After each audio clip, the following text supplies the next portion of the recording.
就是回来，我也要一鸣惊人的回来。就凭那4口箱子，我坐你这车，一点也不过分。我不会领你这份情的。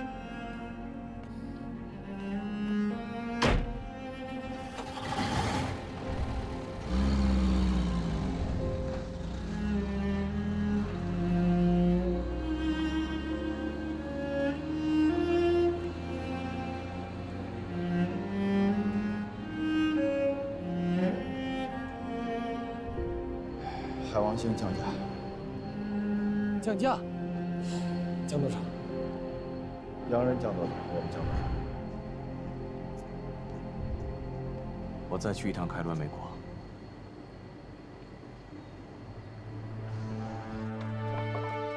哎，快来看！哎，乡亲们呐，乡亲们呐，快来看看啊！哎，9大新烟降价了，降价了啊！价比洋烟低1成啊！哎，进去看看，进去看看。哎，乡亲们呐，哎，9大新烟降价了啊！ 这先生，今天我又是不请自来呀。这么说，傅先生又是来贷款的，没有后续资金，前期投入就全收不回来了。那再投入资金，就能保证回收吗？这是个无底洞。金城银行是家私人股份银行，9大有股东。 我们一样也有股东。要不这样，我们拿9大做抵押。傅先生，作为老朋友，我劝你别冒这个险。作为合作伙伴，现在三井不内门跟你们商战正酣，股东们根本不相信9大会赢。现在的9大。 抵不了几个钱呐。9大也降价了。哎，看两边这个阵势啊，非有个你死我活，他们才肯罢休啊。他们谁死谁活跟我没关系。可要再这样下去，我的卢台一杀怎么办呀？哎，9大在北方没有引票。 他的海王星卖不到这里来，可三井储内门公司的盐不受口岸的限制。他们要是再往下降，就快跟我们一个价了。谁说不是啊？这几天出货就少了6成啊！老爷，这穷人要是也吃起洋盐呢，咱们可怎么办呢？这事儿闹的，怎么把咱们也卷进来了呢？哼！ 他们降，我们也降，看谁先倒下去。果然不出宇多先生所料啊，范旭东非但没有放弃用力，海王星也要降价。范旭东是会和我们拼刺刀的，即便同归于尽，他也不会认输。现在才刚刚开始。他9大的实力，能跟我们波内门和三井相提并论。 就凭我们市县调集的货源呐，9大也撑不了多久。加尔斯先生，那就继续调集货源吧。哎，我现在回公司，咱们随时联系啊。好，慢走。要不要继续降价？不，9大一倒。 我们三井的下一个对手就是部内门，而且是更强大的对手。所以，比9大的延战拖得越久，部内门亏得越多。我们要提前消耗英国人的势力。反正我们现在有陈少廷、陈少爷的粗盐，时间耗得越长越好。这你放心。 10斤粗盐须填4斤，哎，没问题。那陈少爷，多费心了。哎，对了，宇多先生，我什么时候能正大光明出来，再在春香院待下去？我可要憋死了。放心，9大一倒闭，你就可以和你老子分庭抗礼了。这场商战就像大海上的一个巨型漩涡，吞噬着一切可以吞噬的东西。遗书中的离开，让范旭东很迷茫，他不知道自己是对还是错，而这个又是敌人又是战友的人，到底留给自己什么呢？师傅啊，回来了，怎么样？孙先生可来了？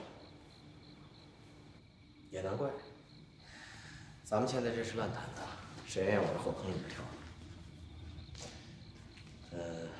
左华建议你缺人降薪，我看可行。我俩出布你一份章程，你先看着。我个人的心尽全美，其他的你看着办。不过不能亏了工人。另外，育婴堂、职工学堂也不能倒，待遇照旧。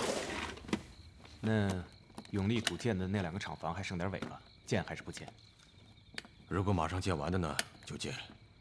永利的工人到9大领工资。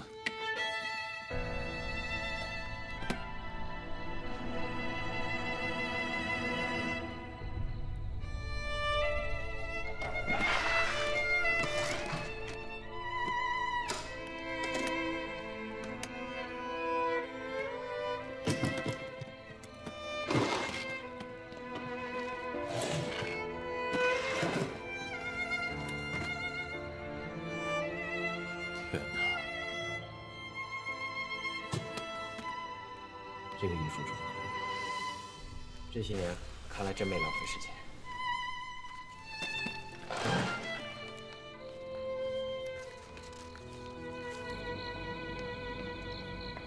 范先生，范先生回来了吗？您这么着急，出什么事儿了？范先生到底回来没回来？好像到那个技师宿舍去了。好。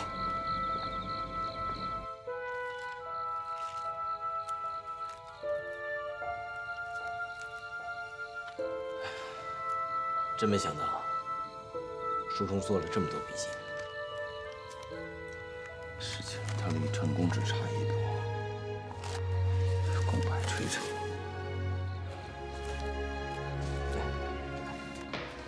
范先生，陈先生，怎么了？范先生，我想了2天，终于想到谁能做春节了。谁？侯德榜，侯德榜，侯德榜。哎，先生。开元煤矿的孙先生来了一封电报，去找侯德。哎，果然所见略同啊！我说的就是这个侯德榜。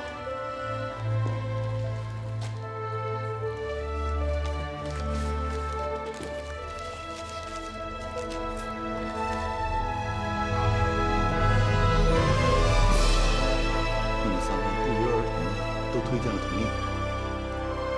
那这位侯先生是哪路申请？美国麻省理工大学化学学士，纽约普拉特专科学院化学硕士，哥伦比亚大学博士。我也知道这个人，他的博士论文铁眼柔革，也是轰动一时。这个人我也听说，他留洋之前在北平清华留美国学堂考试，10门功课居然考1000分。10门，那等于是门满分呢。这是奇人。侯先生现在在哪儿？哦，在美国，他现在是美国科学学会会员，美国化学协会会员。哎，那可以联系范元濂先生，让他们与驻美使馆联系啊。兴许可以把他们找过来。不过同时，咱们必须要派自己的人亲自到美国去请。陈先生，这个时候我们几位恐怕都离不开，恐怕要麻烦你跑一趟了。无论如何，要把这位侯先生给请回来。好，我一定不辱使命。从即日起，范旭东先生、李竹臣先生工资暂停发放，9大技师各部门长工资降4成。工人降2成，工时降了，工资怎么还降了？停！哪有什么事都顺的啊？只知道享福，不知道患难。没看这人范先生、李先生都不领工钱了。永利先生闹的事儿跟我们有什么关系？凭什么让我们9大担着？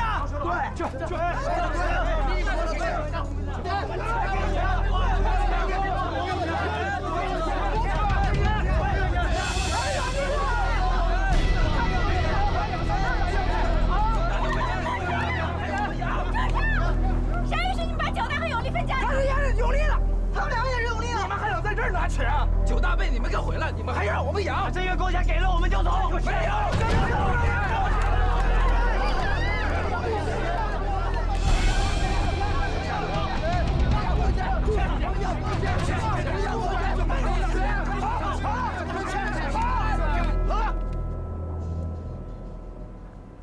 怎么了这是？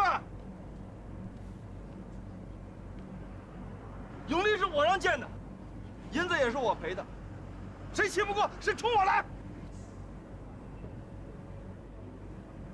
居家过日子还有个手宽手紧的时候，更何况咱们是几百人的大家，现在家里有难了，可能亏待了大家，那将来日子好了再补偿给你们吗？怎么了？只能享福，不能吃苦啊！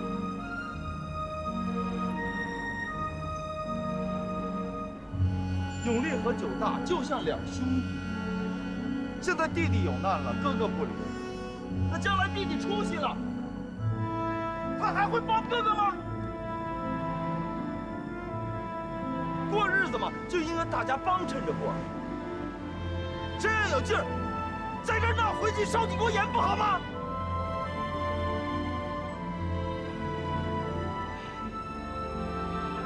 好，现在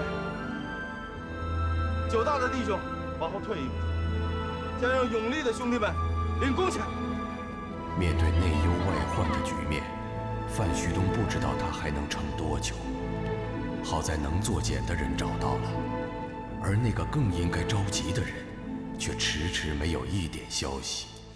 从印度调运的货已经到了，不过再往下，抛售的就是赔钱了。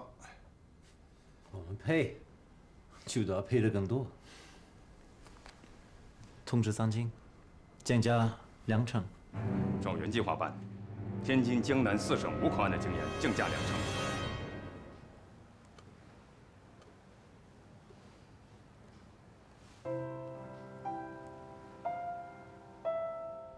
你有白头发了。你要是夜抽白头能把碱变白，那也值了。遇到光一真不是个东西，竟然这个时候落井下石。要不，你再去跟他谈谈，说不定他看在我们多年朋友的份上，或许会手下留情呢。我不去，他还拿不住我们9大。要不我去？啊，你也不许去。既然已经宣战，那3井会社就是我们的敌人。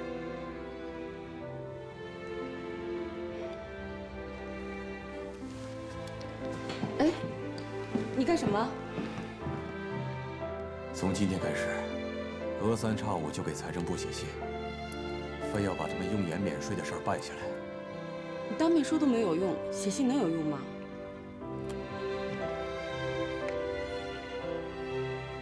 他们要是公盐，我这一辈子写下去。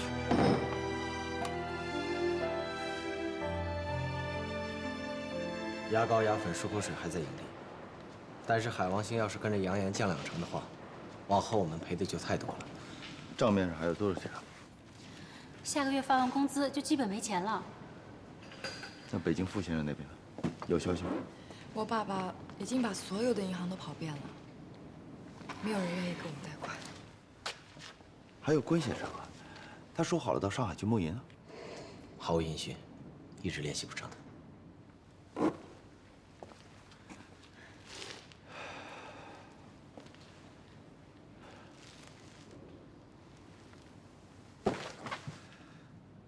降，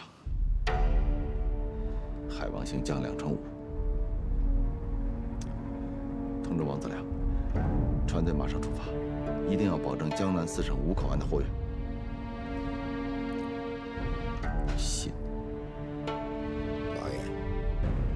了醋盐，我们的鱼沙已经卖不出去了。我不是说过吗？跟着他们的价格走，我们再降，看谁先趴下。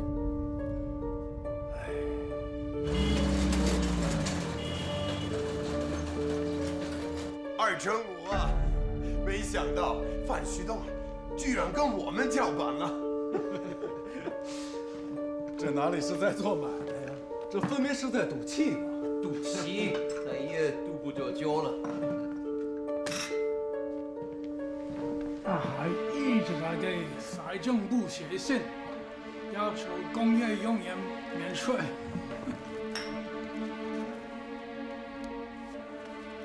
宇多先生，你这个同学真是有意思啊！我真的很想见见他。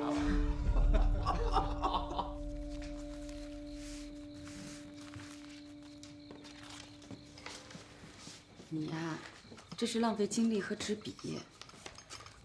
烦，要烦死他！这么耗下去，什么时候是个头啊？再撑一撑吧，马上就有人顶不住了。可对方是跨国公司，怎么会顶不住呢？我说的不是洋人。那是谁呀？明天天亮了，我要去开滦找孙先生，你帮我收拾一下行李。哦。这么晚了，谁啊？肯定是找你的吧？你找谁啊？您是范先生吧？对呀。有位先生让我把这封信给您。是洋人还是中国人？不是洋人，和我们长得一样，是中国人。你等会儿，我给你拿点零钱。不了，那先生给过了。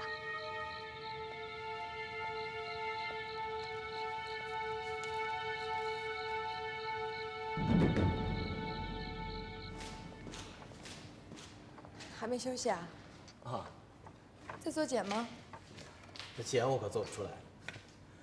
我在找一种更经济的制点原材料，要是能成的话，也能省一些钱。再这么跟洋人耗下去，恐怕你做出来了，九大也没了。没这么悲观吧？一周中也走了，李先生，咱俩私下里说，你觉得他说的有道理吗？叔叔说的没错。要是我们能引入关谷，资金充足，少说也可以少奋斗10-20年的功夫。但是呢，这旭东的顾虑又不无道理。你像这盐呐、酸呐、碱呐，乃至炸药，这些都不是一般的产品。谁能掌控它，谁就能掌控这个国家的命运。现在军阀割据一方，政府呢又屈辱的拿洋人当套证，根本没法主宰自己的命运啊！你想，我们又怎么能靠这样的政府呢？再加上中饱私囊的、趁火打劫的、沽名钓誉的，这关谷要是引不好的话，那就是引狼入室。可只靠我们自己，熬到什么时候才是头啊？你看啊，这都多少年了？旭东那是白手起家，把塘沽这一片盐碱荒滩变成了一个化工小镇。办职工学堂啊，幼稚园呐，建育婴堂，建医院。啊，对，以后还要办什么研究所。这就好比是在水泊梁山，挂起一面替天行道的大旗，聚其四方英豪。但是我们现在做的越大，往后就越是树大招风，这是避免不了的。易先生呢，他要做的是忠义堂；范先生他要做的是聚义厅；一先生要做的是宋江，范先生他做的是晁盖。你想，这宋江和晁盖，谁对谁错？谁又能说得清？没想到你会来见我。两军交战，各为其主，你又没做错什么。更何况，你事先还提醒过我。两军交战，没那么严重，只是生意而已。我觉得比那还要严重。也许对于你只是生意，对于我，不光是保卫九大，也是在保卫中国的民族化工业。那好，我们准备降价30%。你们九大的家底到底有多少，大家都很清楚。让我们三井入股吧，我向你保证，只要我在中国1天，你的学堂、育婴堂、职工福利等一切待遇，我都会按照你的想法去做。我们学化工的是为了民生，所以你放心，我绝不会盘剥中国人民的利益。你的理想，我替你实现。如果你不在中国了，你还能左右三井，左右你的政府？那你说怎么办？你既不要光谷，又不要杨子，就算你这次挺过去了，就算将来你把九大和永利做到天大，那注定会引来更多的眼睛盯着你们这块肥肉，你们逃不过去。路是人走出来的，可你根本就无路可走。你如果继续坚持下去，也许10年、20年以后，用不到你老的那一天，你就会亲手把它炸掉。真到了那天，我就炸掉它也无缘无故。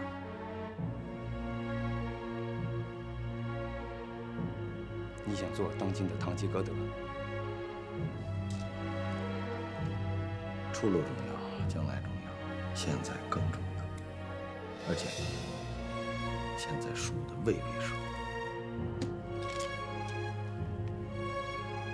范旭东信誓旦旦的话语，让宇多光一心里一阵发毛。范旭东现在还有什么资本翻盘呢？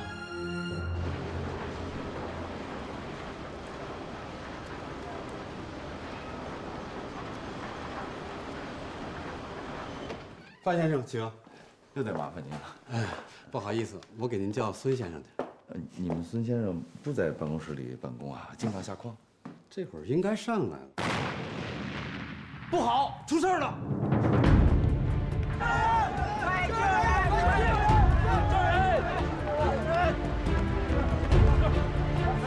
放下！快去救人！放！救人！孙先生在哪儿啊？喂，孙先生在哪儿啊？孙先生在哪儿啊？他这下面还没上来呢，快救人！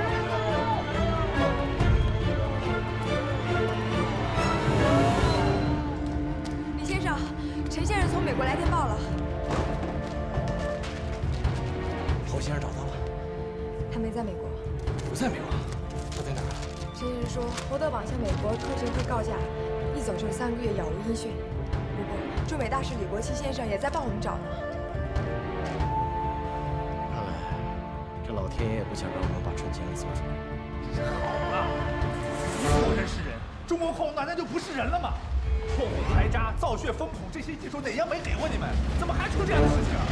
孙先生，我知道，责任不在你。我说的不是责任，是人命，是中国矿物的性命。钻孔地质就从英国运来。你这话都跟我说了1年了，东西呢？都向我看见，设备在哪儿啊？好了，孙先生，你安全就是万幸了。设备我们再想办法。想什么办法？你告诉我想什么办法？人都死了，34个矿工，想什么办法？好，我们还是先回去吧，别的事再商量。好。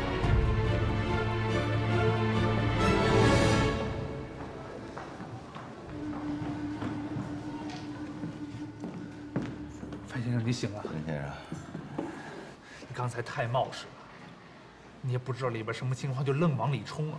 这瓦斯爆炸可不是闹着玩的事儿。没事的。你这条小命啊，还得留着做纯碱呢。我一听说孙先生被捂在里边了，我也没想那么多呀，我就往里冲呗。没事就好。没事，被呛了一下。哎，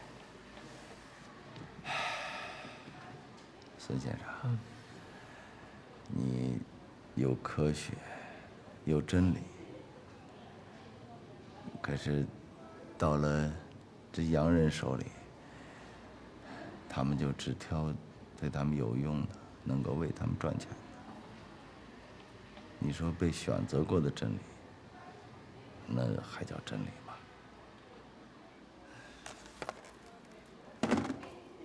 这是不能回避的现实。孙先生，你真到了该抉择的时候了。范先生，我不是让你去找侯德宝吗？做纯检我不行啊。我们已经到美国去找他了，可缺了你，同样不行。找到侯德宝，只要你有足够的耐心、足够的资金，给他充分的信任，做出纯检来是迟早的事情，你用不着我的。可我的理想，不光是做纯检。几年前我就发誓，我要把中国做化工的书生全都集中到塘沽来。我呢，我就给你们这些华人精英们做书徒，给你们铺纸、磨墨，咱们一起苦熬苦干，把洋人发明过的、没发明过的化工产品，咱们统统做出来，而且要比他们做得更好。范先生，你志向远大，这我早就听说了的。在塘沽，你不仅办化工，你还办学校、办医院、办育婴堂。你是有抱负的人。上次见面的时候，我没有小看你的意思，只是你现在让我去九大，我担心。我知道你的顾虑，孙先生。房子再小、再破、再不堪入目，那也是咱们自己的家。而开滦煤矿呢，到现在被英国人把持着，就像自己的家被外人占着，而主人呢还得一心一意地伺候人，一不留神还得看人家脸色。这塘沽不一样，咱们可以一砖一瓦地把房子盖起来，设备呢，咱们一点一点地添。就算我们的理想，没有实现，可是还有下辈人呢，还有下辈人。只要咱们把自己的技术传承下去，总有一天，我们的塘沽会变成中国化工的耶路撒冷。好，范先生不用再说了，我跟你去塘沽，即使找不到侯德宝，做茧，我拼死要试一试。只要有你去，这茧就做成一半了。我不是救世主啊，就算是侯德宝出身，做纯检不是2天的事情。我可以等。范先生，我希望你跟我交个底儿，九大到底还能撑多久？责任所在，拼命为之。不管能撑多久，我不会让九大垮掉的。我刚才不是说了吗？咱们要努力啊，为了下一代。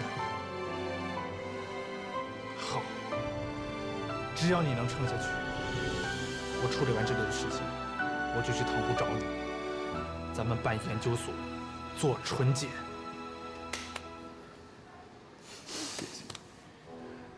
不用再等了吧？今天除了我们2个，不会有人再来了。你们跟英国人、日本人的这场商战，我们都看在眼里，为你们捏了把汗呐。你们叫我们来，主要是为了借钱。你说，都是中国人，这钱大家是给还是不给？要给，给多少好呢？文老板，冯老板，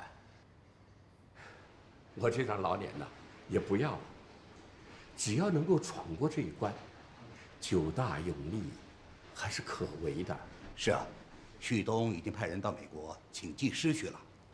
范先生、傅先生，你们是我们最好的朋友，当面救救你们，总比避而不见爽快吧。2位既然不肯借钱，那就给我们借点气势吧。借气势？金枪，我就不信这个时候还有人敢给他们借钱。报上说还在商谈之中，是实啊，真假还真不知道。那我们猜奖价4成，我看哪个还敢给他们借钱。还敢跟他们商谈，看范旭东能僵怒到什么时候。你别急，别急，里面有盐啊！好，别急啊，有盐啊！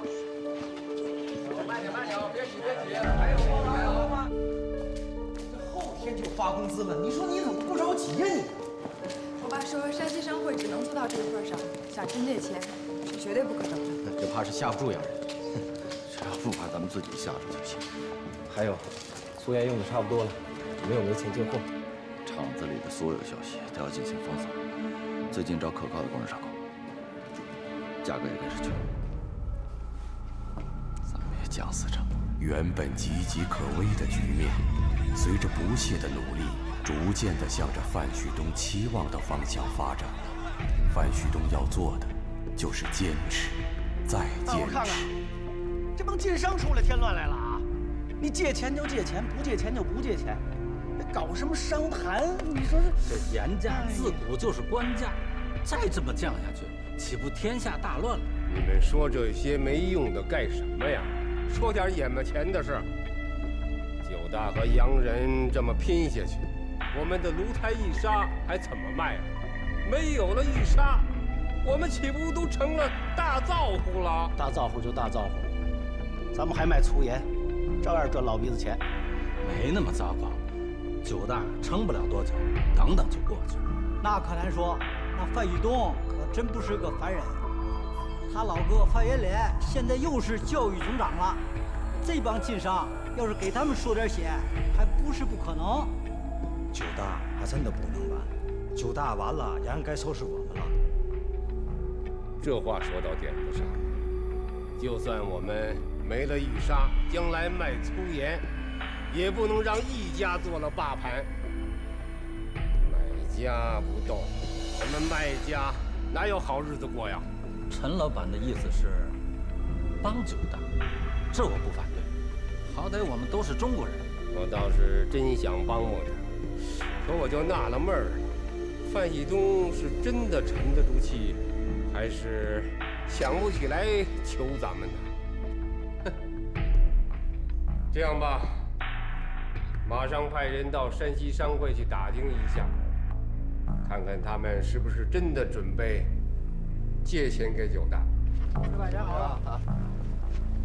爷们儿，仔细点儿啊，仔细点儿。石板家好啊！施总过来了。你忙你的啊，没嘛事儿，我就是过来看看。哎，最近老爷来了。前天来过。啊？说嘛了？没说什么，转一圈就走了。好，你忙你的。哎，对了，回头把借月的账本拿给我看啊。刚刚老爷派人把账本拿走了。啊？拿走了？你忙你的啊，忙你的。哎，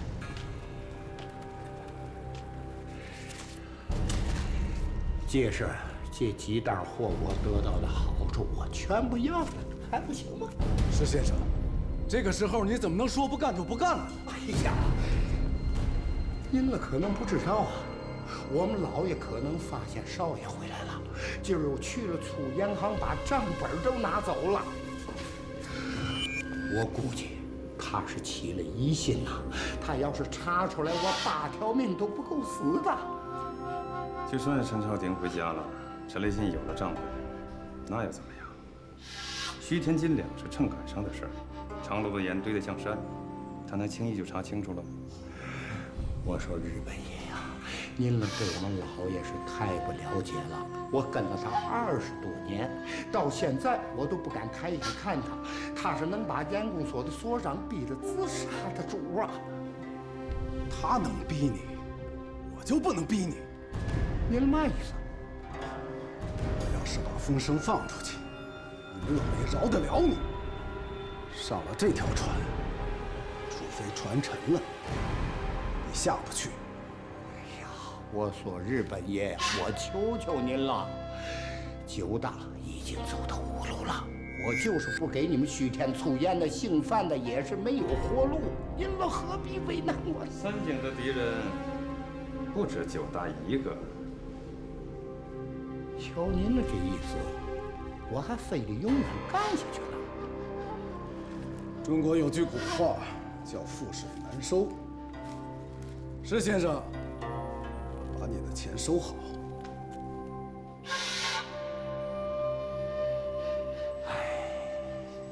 小马马的，我他妈真上了你们这条日本船，板板。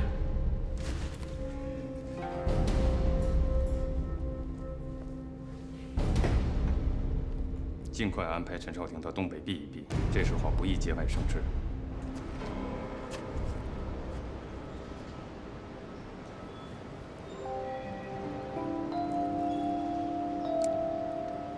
老爷啊！哎，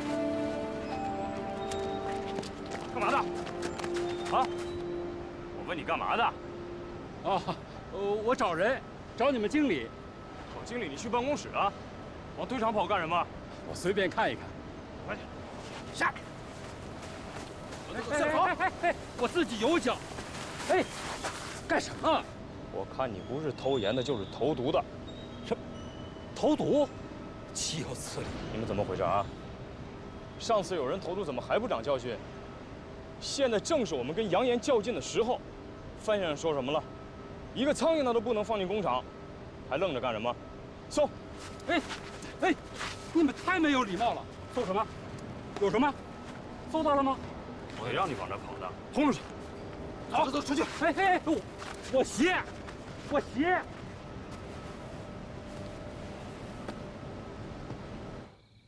你别擦了，我跟你说话呢。你擦的再亮，它能下崽啊？你干什么呀你？你帮我琢磨一下。我总觉得这几天，雅芝对我有点冷淡。哥，你是我亲哥哥，行吗？厂子都快倒了，你有功夫帮范先生、李先生想想该怎么办啊？哦，你也知道帮范先生。现在厂子里就属你最有钱了，你应该把你存的钱都捐出来。我这点钱算什么呀？盐田都买不起，盐田又涨价了。哎，说曹操到，这不来了吗？啊！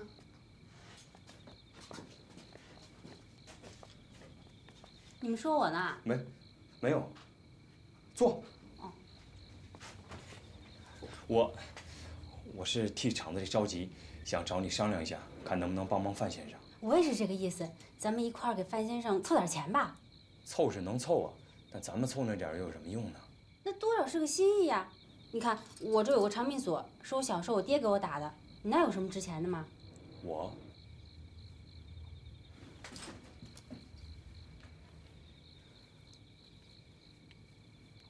我只有这副镯子。王子良，你还有这么好看的镯子呀？你要喜欢就拿着。那行，这个应该挺值钱的，我拿去当了。当不得，这万万当不得。你怎么那么小气啊？不是，这是我，哎，你当了他也值不了几个钱。小毛有钱，他真的有点钱。你别看他那么抠，他真的有钱。小毛有钱？你蒙我呢吧？不信，你跟我来。咱们这是去哪儿啊？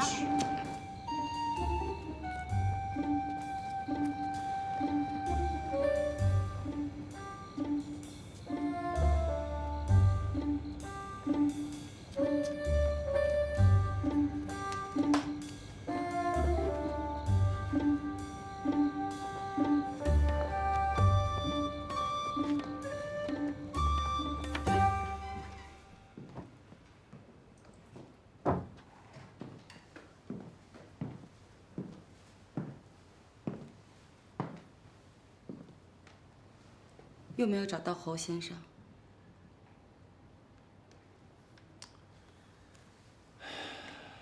我可赶上唐僧西天取经9981难了。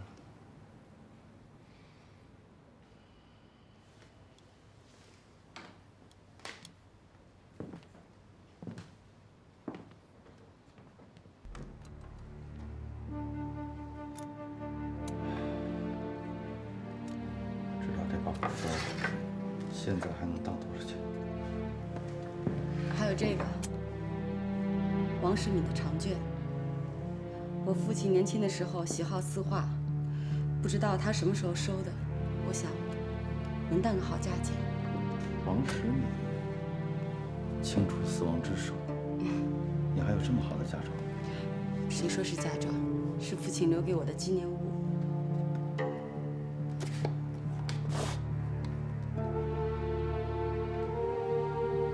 谢谢。我早晚把它赎回来。不，全部做死的，不要留念想。这一次，如果你赢不了，大家小家就全输了。